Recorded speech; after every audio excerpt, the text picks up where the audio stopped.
नीलम मिश्रा जी नोएडा से। राधा राधा श्री हरिवंश। महाराज जी आपके चरणों में कोटि कोटि प्रणाम।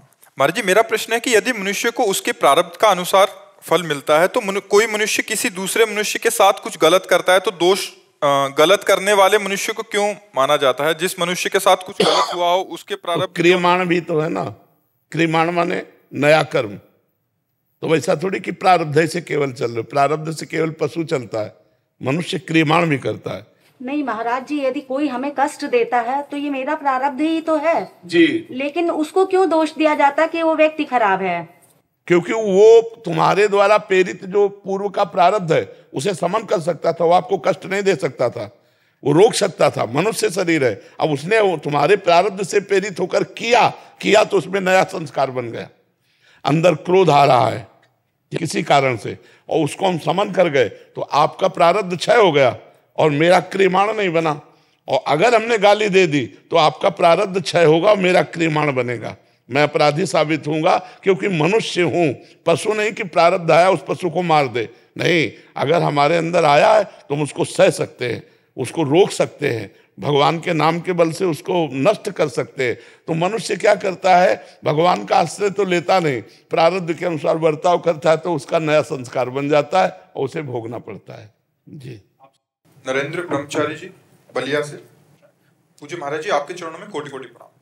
महाराज जी समस्त वेद पुराण उपनिषदों का सार क्या है तथा भगवत प्राप्ति की इच्छा रखने वाले साधक को ज्ञान की प्राप्ति कैसे हो? क्या वो वेद पुराण उपनिषदों का अध्ययन मनन करें या गुरु द्वारा उपदेशित मार्ग का अनुसरण करें? पहला प्रश्न है, समस्त शास्त्रों का लक्ष्य क्या है? समस्त शास्त्रों का लक्ष्य है देहाभिमान का नाश करके ब्रह्म तत्व में स्थित हो जाना। ब्रह्म तत्व क्या है? अपनी आत्मा, अपने आत्म स्वरूप में स्थित हो जाना। स्थूल शरीर, सूक्ष्म शरीर, कारण शरीर, तीनों शरीरों के राग का त्यागी ही आत्म स्वरूप में स्थित हो सकता है। जो तीनों शरीरों का देहाभिमानी जीव है त्रिगुण माया में भ्रमित होता है, स्वरूप में नहीं। स्वरूप ही वेद शास्त्र उपनिषद में लक्ष्य है, आत्मस्वरूप। उसे ही कहा गया है ब्रह्म। भक्तजन कहते हैं भगवान, योगी जन कहते हैं परमात्मा। अब उसकी ज्ञान प्राप्ति का उपाय बिना सदगुरुदेव के नहीं। नायम आत्मा प्रवचनेन लभ्या न मेधया न बहुना श्रुतेन।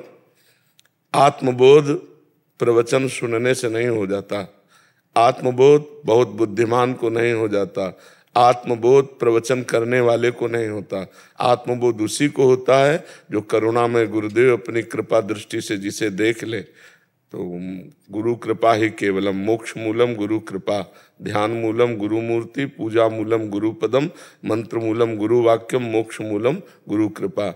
केवल बुद्धि से काम नहीं चलता क्योंकि बुद्धि प्रकृतिजन्य है। जब गुरुदेव कृपा करते हैं तो हमारी बुद्धि ब्रह्म में निष्ठा युक्त हो जाती है, ब्रह्मनिष्ठ ही आत्मबोध को प्राप्त होता है।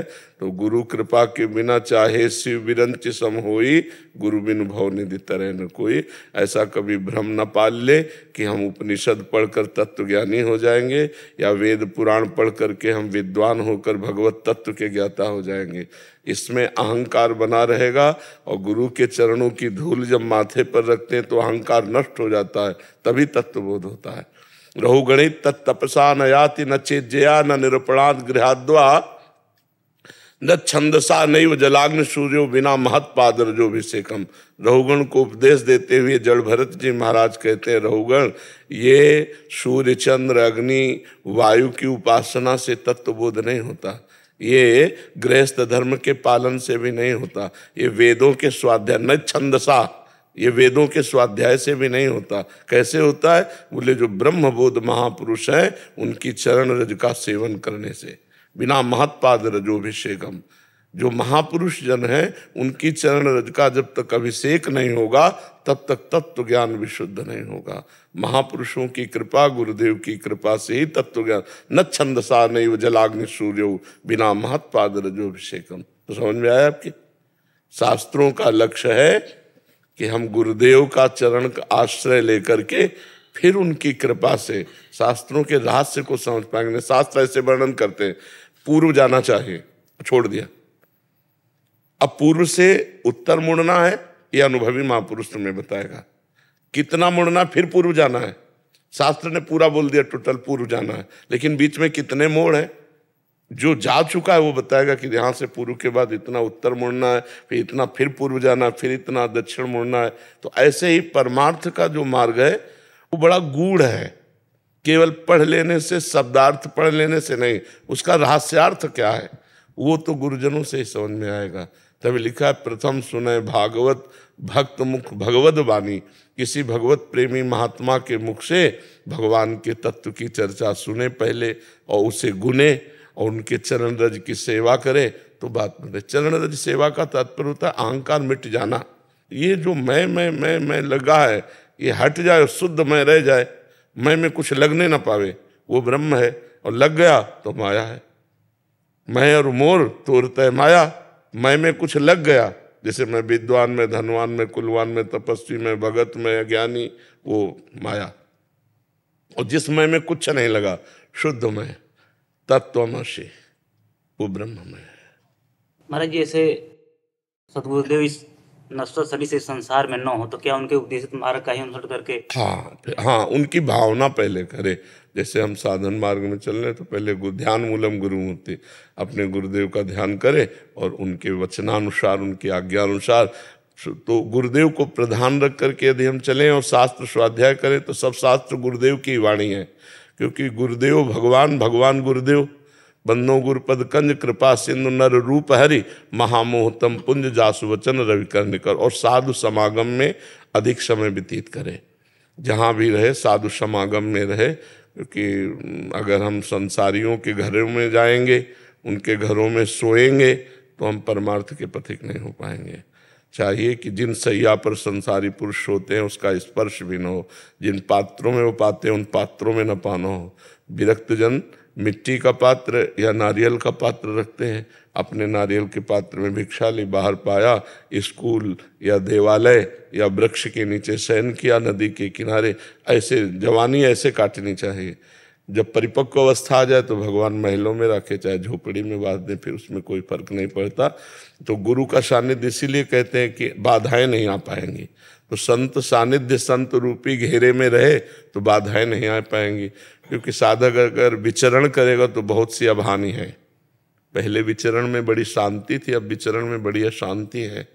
कि अगर लोगों को भ्रम हो जाए तो कहो कह दे बच्चा चोर और मार डाले। तो विचरण का समय नहीं, संत समागम के घेरे में रहो और खूब भगवत चिंतन परायण रहो।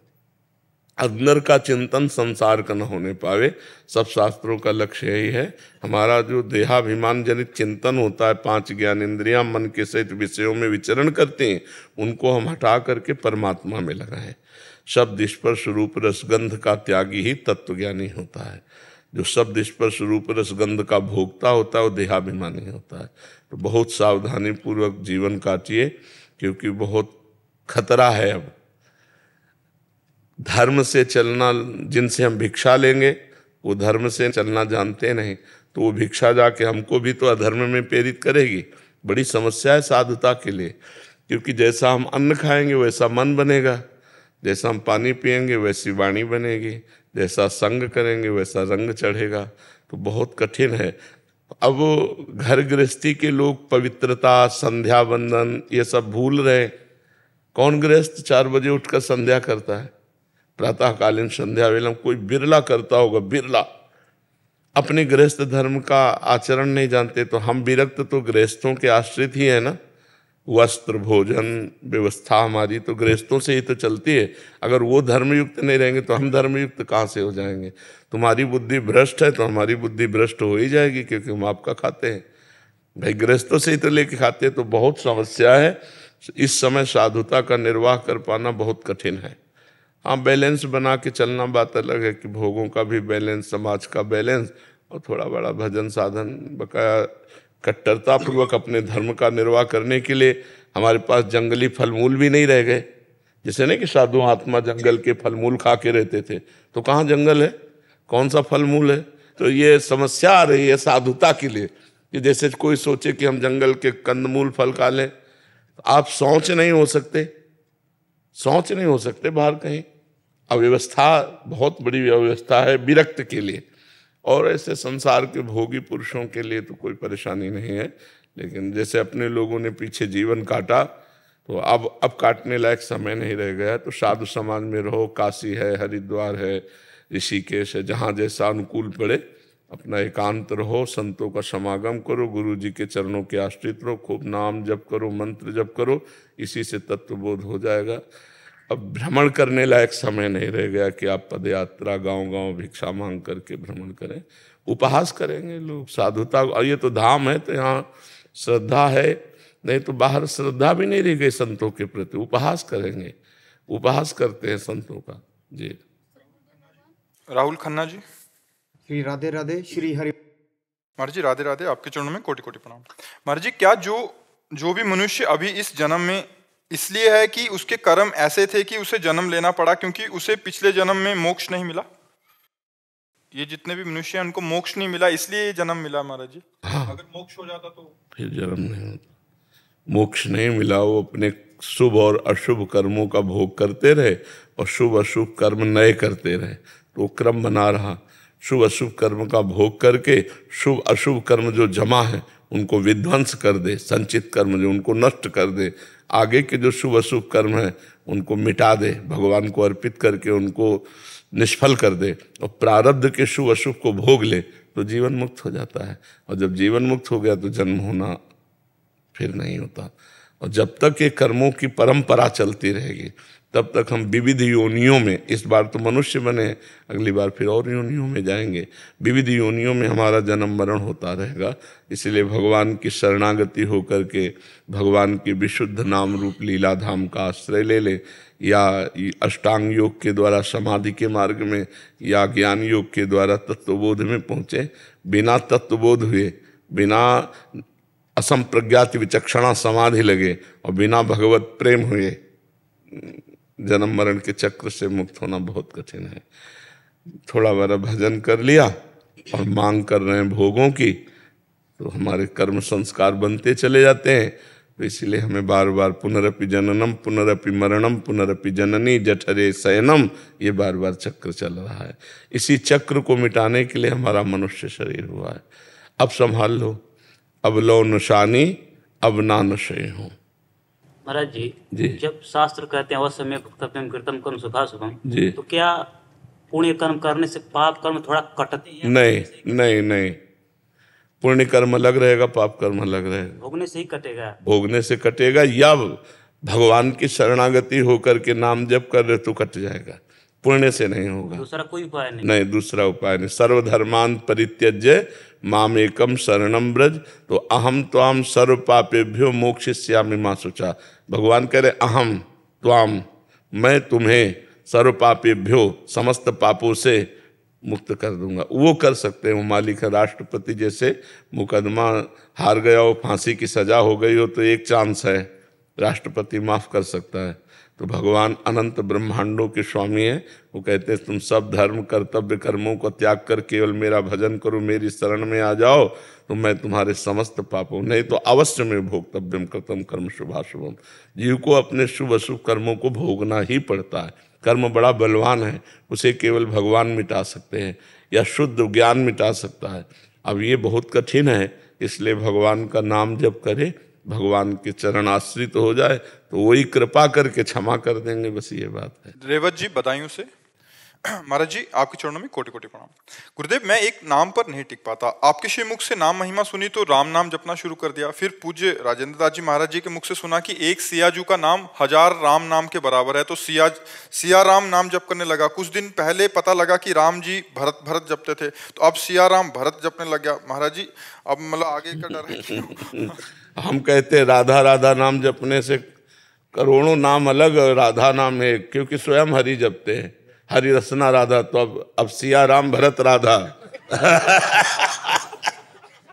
फिर श्री पार्वती जी कहती हैं, सती जी कहती हैं कि शिव, ये 2 अक्षर नाम अनंत महिमाशाली, तो सिया राम राधा शिव। फिर कोई और मिले तो फिर आगे और जोड़ते, तो पूरा लंबा मंत्र पूरा तैयार हो जाए। कोई एक नाम पकड़ लो, सब है। आप सच्ची मानो, जो राम नाम की महिमा है, वही सिया नाम की महिमा, वही हरि नाम की महिमा, वही कृष्ण नाम की महिमा, वही राधा नाम की महिमा, भगवान के अनंत नाम है। इसीलिए गुरुदेव के मुख से लिया जाता है कि अगर गुरुदेव ने कह दिया राम राम तो अब हमारे लिए सब कुछ राम राम है, गुरुदेव ने कह दिया राधा राधा तो हमारे लिए राधा राधा है। तो ऐसे फिर मन भटकता नहीं कि हमको तो अधिकार नहीं है सब जपने का, हमारे गुरुदेव ने हमको कहा है राधा राधा जपो, हम राधा राधा जपते हैं। इसीलिए श्री गुरुमुख का जो नाम दिया हुआ होता बड़ी जल्दी सिद्ध हो जाता है। ऐसे नहीं महिमा सुनते सुनते जीव भटक जाता है। अब आप महिमा सब संतों की अलग अलग अनुभूति है ना। ऐसे एक भगत थे तो ज्ञानी पुरुष के पास गए तो उन्होंने कहा शिवोहम, तो शिवोहम जपने लगे। जब भगत के पास गए, प्रेमी भक्त के पास, तो उसने कहा दासोहम, तो बड़े परेशान हो गए कि अब हम शिवोहम जपे कि दासोहम जपे। तो शिवोहम और दासोहम दोनों उसी परमात्मा के लिए है, पर हम चल तो एक मार्ग में सकते हैं ना। शिवोहम और दासोहम एक मार्ग में चल सकते हैं। दास है प्रेम भक्ति और ये है ज्ञान अभेद भक्ति। तो हमको समझना होगा कि हम दो मार्ग एक साथ नहीं चल सकते, एक मार्ग चल सकते हैं। सियाराम पकड़ो तो आंख मूंद के सियाराम सियाराम सियाराम सियाराम, तो कुछ नहीं, सब महिमा सुनो लेकिन बस सियाराम सियाराम सियाराम, तो पार हो जाओगे। नहीं तो जहां जहां सुनोगे, जो जो सुनोगे, क्या क्या जपोगे, कहाँ कहाँ तक जपोगे, कितना जपोगे, है कि नहीं। हाँ, अब उसमें भक्तमाल में जी में लिखा है कि लाख बार हरि हरि कहे, एक बार हरिदास। अब बताओ क्या करोगे, है आपसे तो अब कैसे जोड़ोगे तुम सिया राम राधा हरिदास। कितना लाख बार हरि हरि कहे और एक बार हरिदास। भैया ये नाम महिमा है, सब नाम समान सामर्थ्यशाली। हम उनसे मान लो बात हमारी, सब नाम समान सामर्थ्यशाली है क्योंकि सब नाम भगवान की प्राप्ति कराते हैं। तो आपको जो प्रिय नाम लगे वो पकड़ लो, आजीवन उसी से को जपो। कुछ भी महिमा सुनो तो यही सोचो कि सब हमारे नाम की ही महिमा है, प्रभु की, ये सब प्रभु के नाम है। बार बार बदलो नहीं और जोड़ो नहीं। हम ये जरूर कहते हैं कि सिया राम जपो, मतलब युगल नाम बहुत माधुरी है इसमें। तो सिया राम सिया राम सिया राम, बस इसी में भरत जी प्रसन्न, इसी में हनुमान जी प्रसन्न, इसी में पूरा जगत प्रसन्न। जा पर कृपा राम की हुई, ता पर कृपा करे सबको हुई, बस ऐसा मान लो। ठीक है गुरुदेव महाराज जी, मैं पहले शिव जी की भक्त थी, अब राधा रानी ने कृपा करी है, उनका प्रेम है, तो अब मैंने मंत्र छोड़ दिया शिव जी का, तो उसका दोष लगेगा, मैं क्या करूं। नहीं, भगत से नहीं होता। गुरु मंत्र लिया है? लिया था, मंत्र लिया था, पर थोड़ा कुछ दोष दृष्टि हो गई थी। तो मंत्र में क्या दोष दृष्टि? मंत्र किया था पर अब आस्था श्री जी में है। भाई जब तक हम अपने गुरु पर श्रद्धा नहीं रखेंगे, हमारी बात लिख लो, तब तक हम किसी भी महापुरुष से जुड़े उनसे श्रद्धा नहीं टिकेगी। अपने गुरुदेव में श्रद्धा रखते हुए जब रस की भावना में कि बहुत दिन से भगवान शिव का मंत्र जप रहे हैं और उन्होंने कृपा करके अब राधा रानी की तरफ भेजा, तो ऐसे मार्ग से हम चल सकते हैं। लेकिन अपने गुरु पर दोष दर्शन करके, मंत्र की अवहेलना करके फिर हम ऐसे, तो ऐसे इन पर भी अश्रद्धा हो जाएगी, ऐसे ये मार्ग भी बाधित हो जाएगा। क्योंकि गुरु साक्षात परब्रह्म। क्या टीचर की योग्यता को विद्यार्थी जान पाएगा क्या? तो क्या गुरु की महिमा को हम लोग जान पाएंगे क्या? तो हम गुरु पर दोष दर्शन क्या करते हैं? तो अगर कामी तुम्हें दिखाई दे रहे हैं तो ये मेरा दोष दर्शन है, लोभी दिखाई दे तो मेरा दोष दर्शन। गुरु साक्षात परब्रह्म, पहले मान के देखो। पर उनकी सब शिक्षा का हम पालन करते हैं, जैसा वो बोलते हैं वैसा करते थे। पर अब श्री जी, अच्छा, नाम दाता को ना मानो और नाम को मानो तो सिद्धि कैसे प्राप्त होगी? पर प्रभु वो अब श्री जी में आस्था है, उनके नहीं होगी आस्था। हमारी बात मानो, नहीं होगी आस्था, क्योंकि तुमने अपराध कर दिया। पहले दोष दर्शी, पहले वहां की दोष दृष्टि मिटाओ कि हे गुरुदेव भगवान, आपका संसार में कोई कुछ भी कहे, आप मेरे परब्रह्म परमात्मा हो, नाथ मेरी दोष दृष्टि मिटा दो आपके प्रति। जो जब सब जगह भगवान है तो क्या गुरु में भगवान नहीं? हम ये नहीं कहते कि उनके पास जाओ, पर हमारे अंदर जो दोष दर्शन आ गया उसको तो मिटा दो। निर्दोष होकर के जब हम किसी गुरु का वर्ण करेंगे तो हमारे भाव बन पाएंगे। अपने गुरु पे दोष दर्शन, मुझे तो ये समझ में नहीं आता कि गुरु में दोष दर्शन कैसे हो जाता है। कोई कह दे तुम्हारे गुरु कामी है, तो हमारी आंखें नहीं क्या कि हमारे गुरु कामी है? अगर कामी है हमारे गुरु तो भी हमारे लिए बंद नहीं है, लोभी है तो हमारे लिए बंद नहीं है। एक कामी और लोभी सांसारिक शब्द गुरु में कैसे लग सकता है? गुरुर ब्रह्मा गुरुर विष्णु गुरुर्देव महेश्वरा गुरु साक्षात परब्रह्म तस्मै श्री। इसीलिए हम सबसे कहते हैं उनसे मंत्र लिया, उपासना लिया, एकांत हो गए, भजन किए, दंडवत किए, न दोष दर्शन न होने पाए। अगर हमारा नजदीक रहने से दोष दर्शन होता तो दूरी बना लेना चाहिए और कभी गुरु की निंदा नहीं करनी चाहिए। बड़ा मुश्किल है इस माया से पार होना, और भगवान गुरु रूप में आए हैं। अब वो कोई लीला करें, हमें बर्दाश्त नहीं हो रही वो लीला, तो हम दूरी हो जाते पर उन पर दोष दृष्टि नहीं करते। ये बात समझनी चाहिए। अभी गुरु मंत्र जपो जो गुरु जी ने दिया, और रोज सुबह शाम गुरु जी को प्रणाम करो, उन्हीं को। वो तो पंचाक्षर मंत्र है। तो अब क्या सस्ता समझती हो क्या पंचाक्षरी मंत्र? विश्व ब्रह्मांड को हिला के रख दे इतनी सामर्थ्य पंचाक्षरी मंत्र में। अब मैंने शिव बाबा से ही प्रार्थना की थी कि मेरे को इधर प्रेम भक्ति दो, तो इधर का मार्ग दे दिया उन्होंने। अब सारा प्रेम इधर। हाँ, अभी क्या हुआ, अभी की चर्चा में आपकी जबान से गुरु के प्रति दोष दृष्टि आई, तो आप पहले इसका समाधान करो कि हमारे गुरु साक्षात परब्रह्म में बिल्कुल दोष दृष्टि नहीं करती। ऐसी भावना रखनी चाहिए। देखो माँ माँ है, माँ कैसी है ये प्रश्न नहीं उठता, कैसी हो तो माँ होनी चाहिए, ऐसा नहीं होता। माँ है, अब इसके बाद जो है सो है, पर वो माँ है, गुरु हैं, और वो जैसे हैं वो जाने। हमको जो उन्होंने दिया वो हमें अपने मार्ग में चलते रहना। गुरु की निंदा करने वाला कभी भी किसी भी सतमार्ग में जाए वो सफल नहीं हो सकता, क्योंकि गुरु तत्व भगवान है, भगवान ही गुरु है, दूसरा कोई नहीं है। तो देखो हमें अपने गुरु में भाव रखना है, हमें गुरु से भाव विमुख नहीं होना। हाँ, हम ये जरूर कहते हैं यदि आपको ऐसा लगता है कि मेरी क्षमता नहीं है तो हम दूरी बना लें और गुरु के चरणों की रोज सुबह शाम पूजा करें मानसिक, और मंत्र जब करें, सिद्ध हो जाओगे, बढ़िया मंगल हो जाए। पहले अपनी बिगड़ी संभालो फिर आगे बढ़ो, नहीं राधा रानी के भी मार्ग में सफल नहीं हो सकते। एडवोकेट परीक्षित शर्मा जी। महाराज जी राधे राधे, आपके चरणों में कोटि कोटि नमन। महाराज जी, मन में एक द्वंद सा रहता है कि हम जो अपनों से प्रेम कर रहे हैं वो प्रेम है या मोह, इसमें अंतर स्पष्ट करने का मोह। परमात्म दृष्टि आए बिना प्रेम जागृत नहीं होता। जब तक शरीर बुद्धि है, स्वार्थ बुद्धि है, लगाव बुद्धि है प्रकृति में, तब तक उसे राग कहेंगे, आसक्ति कहेंगे, काम कहेंगे, मोह कहेंगे, प्रेम नहीं कह सकते। और जब परमात्मा का भाव लेकर लगाव होता है तो उसे प्रेम कहते हैं। यहाँ कहीं प्रेम नहीं है।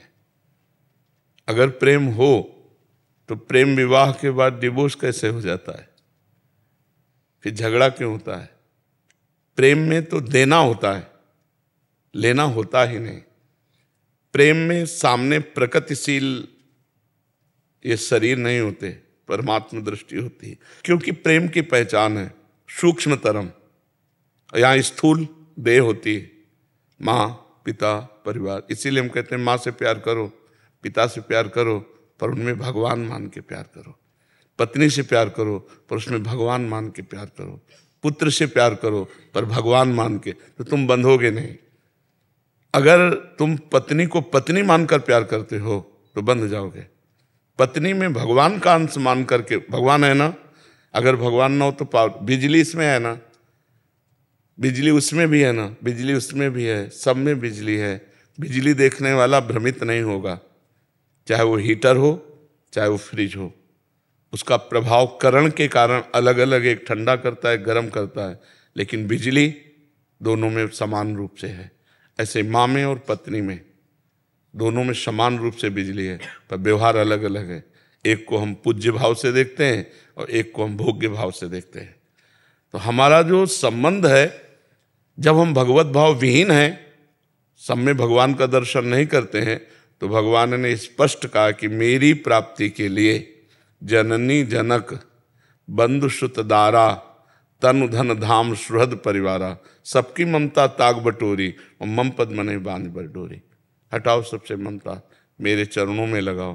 तो तुम, अब आदमी घबरा जाएगा कि सबसे ममता हटा दिया तो जिएंगे कैसे, तो हम उसको ऐसे बोलते हैं, सब में ममता करो और अधिक करो, पर भगवान मान के करो। ऐसा नहीं कि ये मेरी भगवान है, नहीं, ये मेरी पत्नी, पर इसमें जो पावर है वो भगवान है। ये पंखा बहुत छोटा सा है लेकिन इसमें पावर बिजली का है। लाखों मशीनें हैं जो बड़ी बड़ी हैं लेकिन उसमें भी पावर बिजली है। तो ये जैसे बिजली हम यंत्रों में देखते हैं, ऐसे हर व्यक्ति वस्तु स्थान में यदि भगवान देखें तो हमें बंधन नहीं प्राप्त होगा। और भगवान के सिवा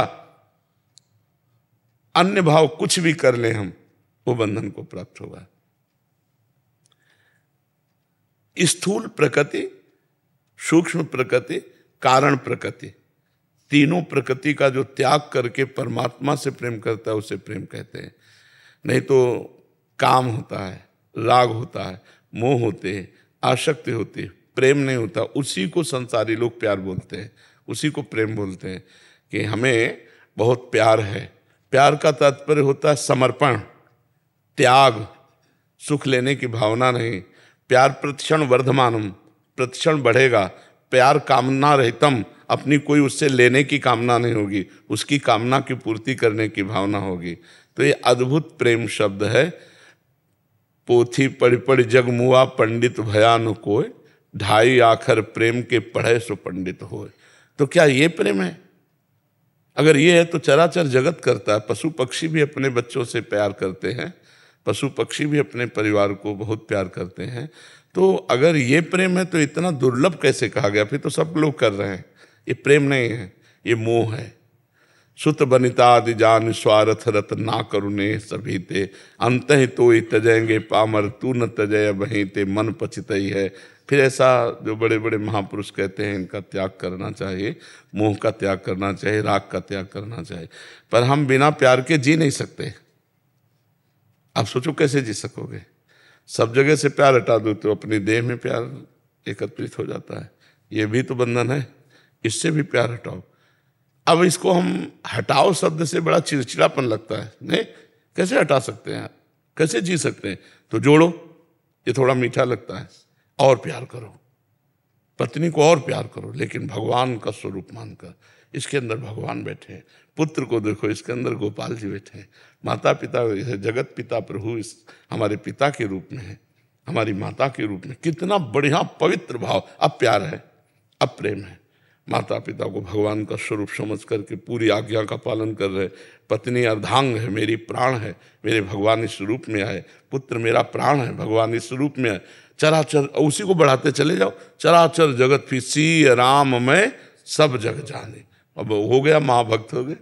उसी को बढ़ाते चले जाओ प्यार को। और जड़ चेतन जग जीव जत सकल राम में जाने, बन्नो सबके पद कमल सदा जोर जुग पान। अगर यही प्रेम है तो दुर्गति क्यों होती है? इसका मतलब ये नहीं है। माँ से प्यार, पिता से प्यार, परिवार से प्यार, सबको है, फिर सबको परम पद मिलता है। इसका मतलब है ये वो नहीं है जिससे परम पद मिलता है। परम पद मिलता है ऐसे सब में भगवान की भावना करने से, वही है। नहीं तो देखो, हम जो प्यार करते हैं शरीर से, मानो पत्नी, उसके अंदर से जब भगवान चले जाते हैं तो हम एक दिन भी रख लें उसके शरीर को, तो कहते हैं कि वो चला गया।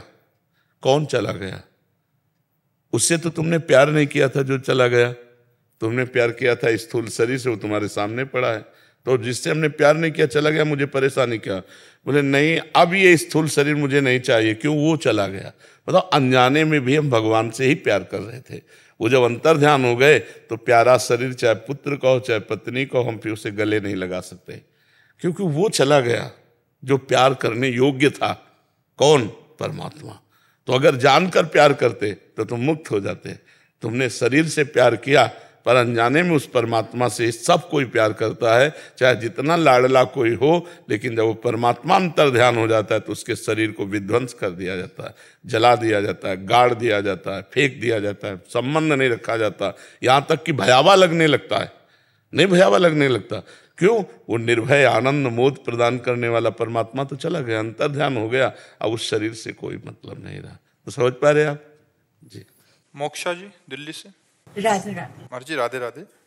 मार जी, आपकी वीडियो देख के, प्रवचन सुन के मैंने नाम जपना शुरू किया है। बहुत पॉजिटिविटी भी आ रही है, पर नाम जपते जपते हर बार मन प्रार्थना करने लग जाता है, कभी परिवार की खुशी के लिए, कभी बच्चों के लिए, कभी करते के रहिए। लिए। किसका? हाँ, करते नाम जब खराब तो नहीं हो रहा? नहीं, वो अविनाशी है। प्रार्थना करते रहिए, धीरे धीरे सकामता खत्म हो जाएगी, तब आनंद आएगा नाम जप में। हम लोग सब कोई चलते हैं तो सकामता से ही चलते हैं कि हमारा ये काम बन जाए, हमारा ये काम बन जाए, और धीरे धीरे जब अंतःकरण पवित्र होगा तो काम बनने बिगड़ने में दोनों में समान हो जाओगे, तभी सच्ची भक्ति आएगी। अभी आप ऐसे करते रहिए, ऐसे करते रहिए। राधे राधे महाराज जी, आपके चरणों में कोटि कोटि प्रणाम। गुरुदेव भगवान, जब हमारे साथ कोई अनिष्ट होता है तो क्या हमारे गुरुदेव को पता चलता है कि उनका शिष्य विपत्ति में है? पुकारने पर। वो तो अपने हृदय को पूर्ण एकाग्र परमात्मा में किए हुए है। जब कोई पुकारता है आर्त भाव से, तब उनका चित्त खिंचता है, फिर उधर जाता है। ऐसे नहीं जाता है, ऐसे नहीं जाता। ऐसे वो भगवत स्वरूप में स्थित रहते हैं। ऐसे तो परेशान ना हो जाएं, क्योंकि जिनके लाखों शिष्य हैं तो लाखों बातें उनके दिमाग में आती रहेंगी, तो परमात्मा में स्थित कब रहेंगे? वो हर समय परमात्मा में स्थित रहते हैं। जब कोई सच्चा भक्त आर्त भाव से पुकारता है तो उनका हृदय खिंचता है और उसकी छवि सामने आती है, और फिर पता चलने लगता है अच्छा इस समस्या में है।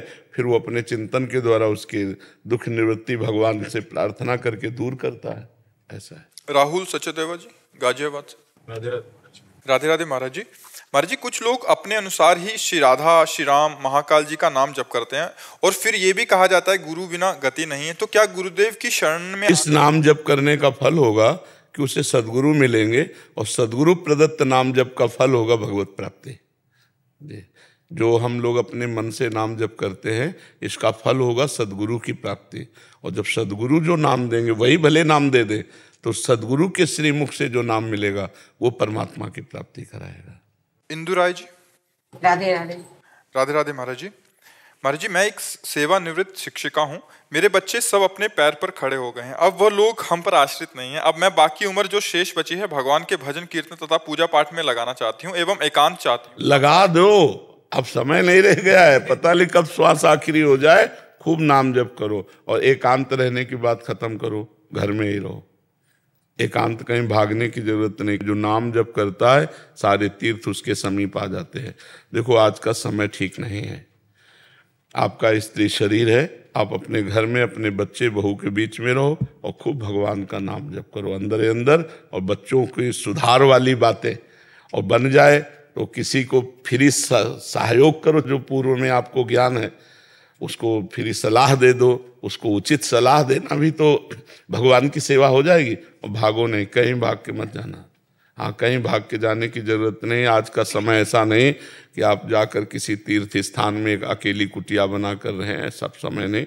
अपने अपने घरों में रहो, अच्छे चरित्रवान बनो, नाम जप करो, अपने परिवार को भगवान की पूजा समझो।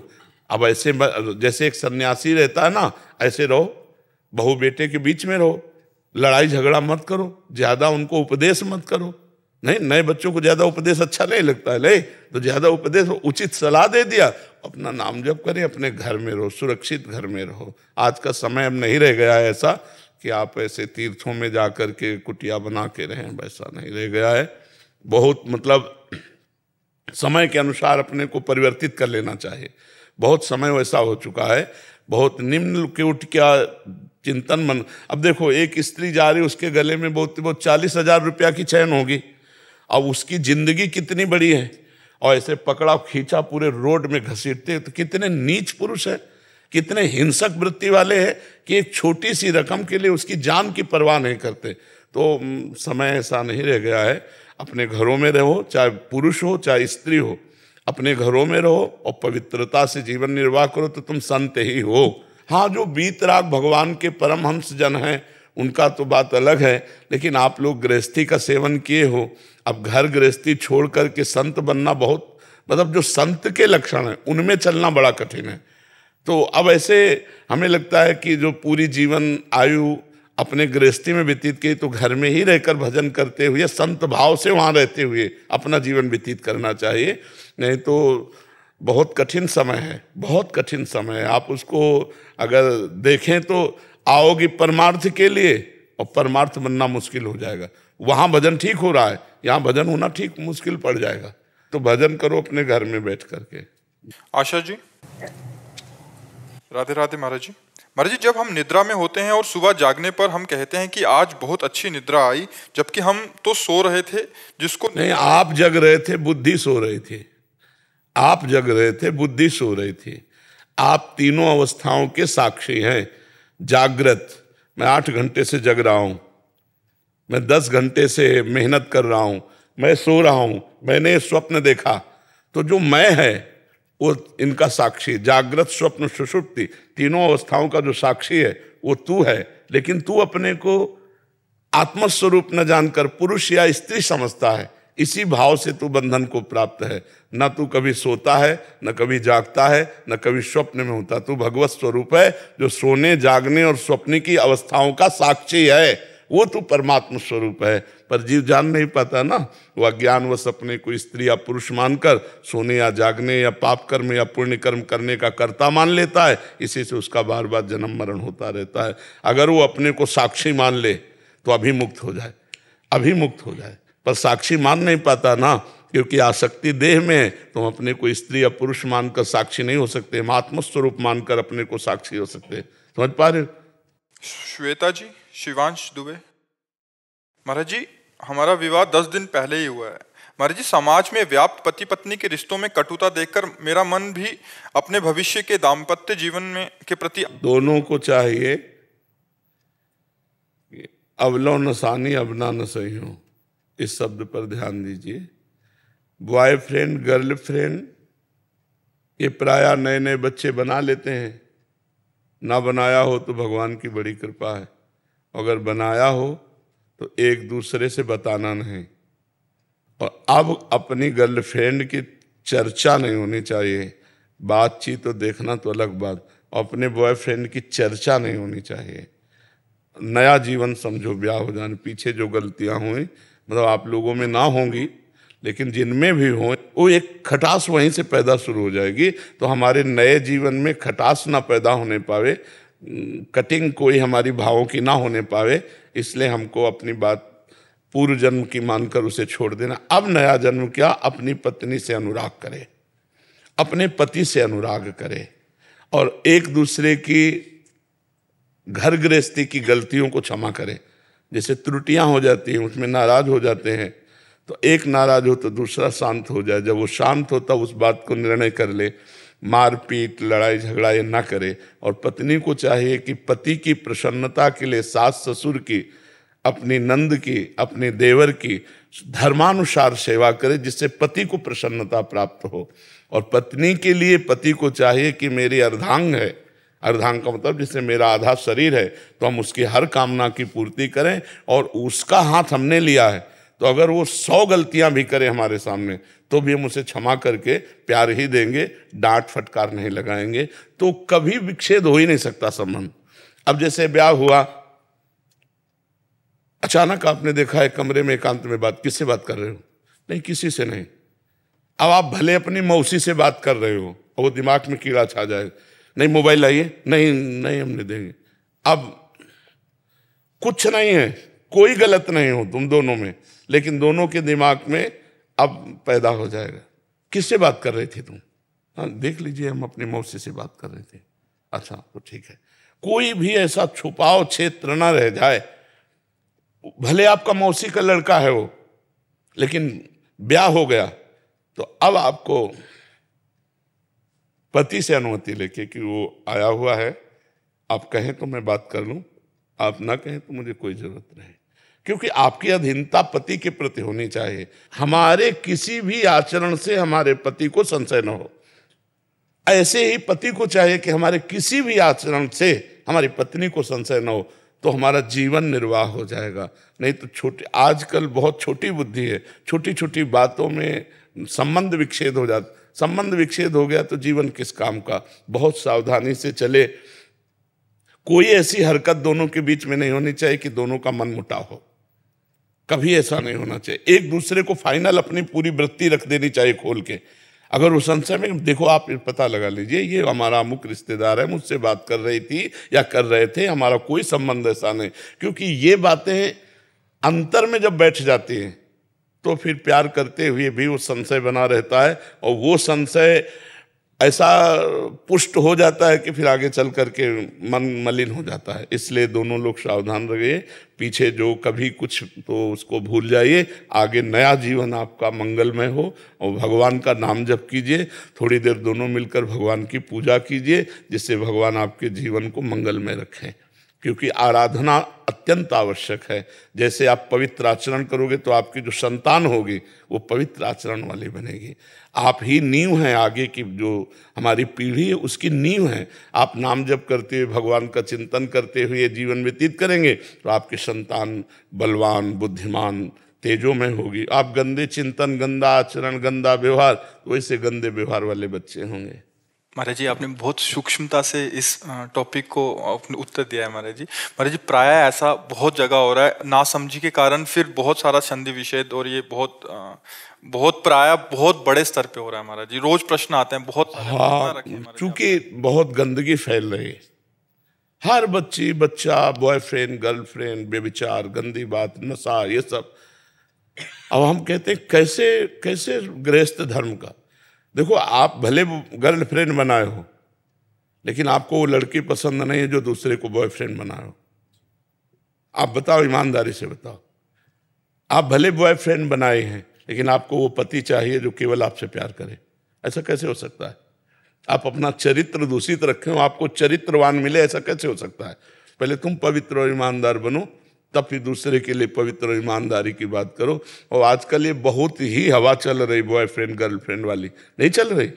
यहाँ तक कि एक और नाटक चल पड़ा है, लिव इन रिलेशन। अब बताओ ये क्या है? लिव इन रिलेशन क्या है? ऐसा कैसे हो सकता है? ऐसा कैसे जीवन हो सकता है? आप विचार करो। ये भारत है यार, भारत की एक मर्यादा है, ये धार्मिक देश है। ये कोई ऐसा नहीं कि अन्य देशों जैसा हो कि जब मनावे जिसके साथ मनावे आप चली जाओ, ऐसा नहीं है। ये चरित्रवानों का देश है, यहाँ एक अलग महिमा है। हम भारतवासी किसी अन्य का अनुकरण नहीं करते, अन्य हमारा अनुकरण करे। हम धर्म से चलने वाले लोग हैं। पर आज वो अन्य का अनुकरण होने से गंदी बातें आई। अपने देश की कहीं भी जो लिव इन रिलेशन या बॉयफ्रेंड या गर्लफ्रेंड, हम कहते फ्रेंड बनाना पाप नहीं है, लेकिन बेविचार करना पाप है। जब तक आप एक दूसरे का जीवन निर्णय न कर ले कि हम समर्पित एक दूसरे को आजीवन, तब तक आप उसके चरित्र को दूषित मत कीजिए। पर ऐसा कहाँ होता है? मुझे तो जैसा सुनाई पड़ा, क्योंकि अपने ना समय में था और ना अपने किसी को जानते हैं ऐसे, लेकिन जो नए नए बच्चे मिलते हैं उनका मतलब यही होता है, बताते हैं कि मतलब यही है कि गंदी बात करना मतलब यही है। तो गंदी बात करके तो फिर जब नवीन पुरुष या नवीन बालिका को आप स्वीकार करेंगे तो आचरणों में देखो, खुली बात है, अगर आप 4 होटलों का हफ्ते में भोजन पाते हैं तो आप एक रसोई का भोजन नहीं पा सकते। आपको 4 होटलों की चाट दौड़ाएगी बाहर। तो जब ये रसेंद्रिय है तो जनेंद्रिय। फिर अगर 4 पुरुषों से तुम्हारा मिलने का स्वभाव रहा है तो तुम एक पुरुष में नहीं टिक सकती। अगर 4 लड़कियों से मिलने का स्वभाव रहा है तो एक लड़की में नहीं टिक सकते। अब गृहस्थी तुम्हारी क्या होगी?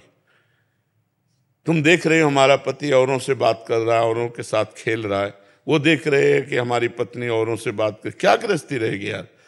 गृहस्थी तो तब होती जब एक दूसरे से प्यार होता। मेहनत करके पूरे दिन आया और मुस्कुराकर उन्होंने स्वागत किया और दोनों घर गृहस्थ, तो वो जीवन लगा कि हाँ यार कोई जीवन है। अब वो घर आ रहा है, वो देख रहा है दूसरे पुरुष से बात कर रहे, क्या जीवन है ये? नरक जीवन है।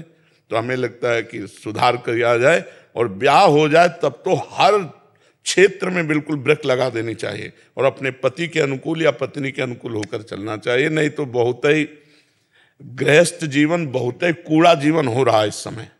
हर दूसरे दिन महाराज जी अदालत में केस आता है हमारे पास, हर दूसरे तीसरे दिन केस आता है। आप तो वकील हो, आपको तो पता है। सैकड़ों की तादाद में हमारे पास केस आ चुके हैं पिछले 3 साल के अंदर। हाँ बिल्कुल। महाराज जी, एक और सूक्ष्म विषय आपके समक्ष रख रहे हैं। महाराज जी, जैसे विवाह हो गया, एक पत्नी का या एक पति का भाव ठीक है, बट दूसरे जने का भाव ठीक नहीं है, तो ज्यादा घुल मिल के बातचीत करना अकेले में, वो भी एक बड़ा धर्म संकट हो सकता है। मतलब किसी और से घुल मिल के, हाँ मतलब क्योंकि वो तो बाहर हैं या इधर वो घर में ये बाहर हैं, तो फिर वो किसी अन्य। बिल्कुल नहीं, पत्नी को सावधानी रखनी चाहिए कि कभी भूल करके ऐसे आचरण नहीं करने चाहिए, या पति को भी, कि जिससे पति पत्नी के बीच में संशय पैदा हो जाए, क्योंकि संशय हो गया तो फिर कितने दिन टिक पाओगे, एक जगह कितने दिन टिक पाओगे, संशय नहीं होना। तभी तुम कह रहे हैं ऐसी माया का प्रभाव चल रहा है कि माता पिता पुत्र में संशय, पति पत्नी में संशय, मतलब विश्वास हटता चला जा रहा है, विश्वास हटता चला, बिना विश्वास के सब धूल है, सब धूल हो जाता है जीवन। गृहस्थ जीवन कितना सुंदर जीवन है, आप एक सद्भावना में देखो तो कितना सुंदर जीवन है। माता पिता की सेवा कर रहे हैं, मेहनत करके धन कमा रहे हैं, पत्नी के साथ खुशी है, छोटे छोटे बच्चे राजी खुशी से, ये कितना सुंदर सेवा बन रही भगवान की। अब उसी में ये सब गंदी बातें तो सब कूड़ा हो जाता है। इसके लिए शास्त्र स्वाध्याय करो, सत्संग सुनो, नाम जप करो, जिससे बुद्धि पवित्र हो, हमें पता चले क्या करना चाहिए क्या नहीं करना चाहिए। तलाक और डाइवोर्स तो वैसे भी सनातन में नहीं है। नहीं, इसका गांव में कभी सुना नहीं ना, गांव में कभी हुआ नहीं, कभी सुना ही नहीं, ये तो अब सुनने को। हाँ, कितनी बड़ी, आप देखो कितनी बड़ी समर्पण वृत्ति होती थी। हम अपने सामने की बात कह रहे हैं कि लड़का कभी लड़की को देख नहीं सकता, जिसके साथ ब्याह हुआ है, लड़की लड़के को नहीं देख सकती। ताऊ दादा काका आसपास के लोग ब्याह करके तय करके, कितनी बड़ी क्षमता कि अपने ताऊ काका बाबा दादा के द्वारा पसंद किया हुआ ब्याह आजीवन हमें निर्वाह करना है। विश्वास कर लिया, विश्वास कर लिया कितना, और कभी डिवोर्स नहीं सुना, कभी तलाक नहीं सुना। और अब तो प्रेम विवाह होता है, बातचीत करके फिर भी तलाक हो जाता है, तो क्या विवाह हुआ। राजीव अग्रवाल जी, रांची से। राधे राधे। राधे राधे महाराज जी। महाराज जी, मुझे शिव जी में ही बचपन से प्रीति है। महाराज जी, मैं और शिव जी की भक्ति को पुष्ट करने के लिए क्या क्या करूं? नाम जप करो निरंतर, सांब सदाशिव सांब सदाशिव सांब सदाशिव। हाँ, और रोज अभिषेक करो, भगवान शंकर करते हैं। हाँ, रोज अभिषेक करो, नाम जप करो, किसी की निंदा मत करना। और भगवान शंकर को सर्वस्व मानने वाला निश्चित भगवान के प्रेम को प्राप्त होता है। हाँ, उनकी कृपा से। तो जब शंकर जी की बात आती है तो हृदय एकदम ऐसे, क्योंकि उन्हीं की कृपा से सब मिला है ना। हाँ, आज शिवरात्रि भी है। जो भगवान शंकर का आराधन करता है तो भगवान शंकर उस जीव के अहंकार का नाश कर देते हैं। अहंकार ही जन्म मरण चक्र का हेतु है। भगवान शिव की कृपा से जब अहंकार नष्ट हो जाता है तो भगवान की विशुद्ध भक्ति उसके हृदय में जागृत होती है। भगवान शिव परम वैष्णवाचार्य हैं, सर्वसमर्थ भगवान होते हुए भी देखो भगवान श्री हरि का चरणामृत गंगा जी अपने माथे पे धारण किए हुए हैं। तो बिना शिव भक्ति के अहंकार नाश नहीं होता, बिना अहंकार नष्ट हुए हरि की भक्ति नहीं होती। तो शिव और हरि दोनों एक होते हुए भी सर्वप्रथम शिव आराधना, शिव आराधना से ही जा पर कृपा न करें पुरारी, सो न पाओ मुनि भगत हमारी। हमको लगता है सबको पहले भगवान शंकर की आराधना करनी चाहिए। भगवान शंकर की आराधना से ही भगवान श्री हरि में विशुद्ध प्रेम। और कोई भी विद्वान जो अद्भुत विद्वान है वो भगवान शंकर की कृपा से होगा। कोई भी उत्तम सदगति अगर हुई वो भगवान शंकर की कृपा से होगी। तो भगवान शिव बहुत करुणामय है, करुणावतारम ही है। तो उनकी आराधना करने, और उनकी आराधना में खास बात ये है, एक लोटा जल और धतूरे का फल विश्व में कोई देवता नहीं जो खाता। धतूरे का फल कोई देवता लेगा? हाँ, धतूरे अकौड़ा का फूल उन्होंने चुन करके ऐसी सेवाएं ली कि किसी को कोई तकलीफ ही न पड़े। जंगल में कहीं भी चले जाओ, बिल्व पत्र ले लो, धतूरे का फल ले लो, कौड़े का फूल ले लो, सबसे ज्यादा प्रिय चीजें हैं ये। और एक लोटा जल चढ़ा दो, प्रणाम कर लो, इतने में खुश हैं भगवान शंकर। हाँ, बहुत आशुतोष है, शीघ्र प्रसन्न होने वाले, बहुत करुणामय और महान शक्ति है। पूरे विश्व का विनाश करने का